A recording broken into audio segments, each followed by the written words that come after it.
નમસ્તે મિત્રો, મુખ્યમંત્રી યુવા સ્વાવલંબન યોજના MYSY સ્કોલરશિપ તો ફોર્મ ભરવાની છેલ્લી તારીખ 30/10/2025 સુધી તમે ઓનલાઈન અરજી કરી શકો છો.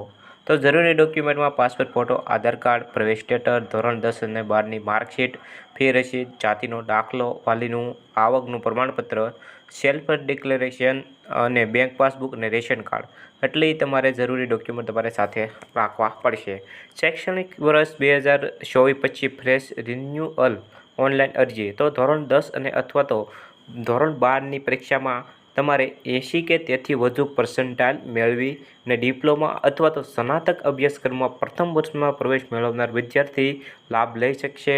વિદ્યાર્થીની વાલીની વાર્ષિક આવક 6 લાખ સુધી હોવી જોઈએ. 6 લાખ કરતાં વધુ હશે તો તેમને મુખ્યમંત્રી યુવા સ્વાવલંબન યોજનાની અંદર તમે અરજી નહીં કરી શકો. તો છેલ્લી તારીખ મિત્રો તમારે 30/10/2025 સુધી તમે ઓનલાઈન અરજી કરી શકો છો. તો તમે આવા જ નવા વિડીયો જોવા માગતા હોય તો ટેક માહિતી ચેનલને સબસ્ક્રાઈબ કરવાનું બિલકુલ ભૂલતા નહીં.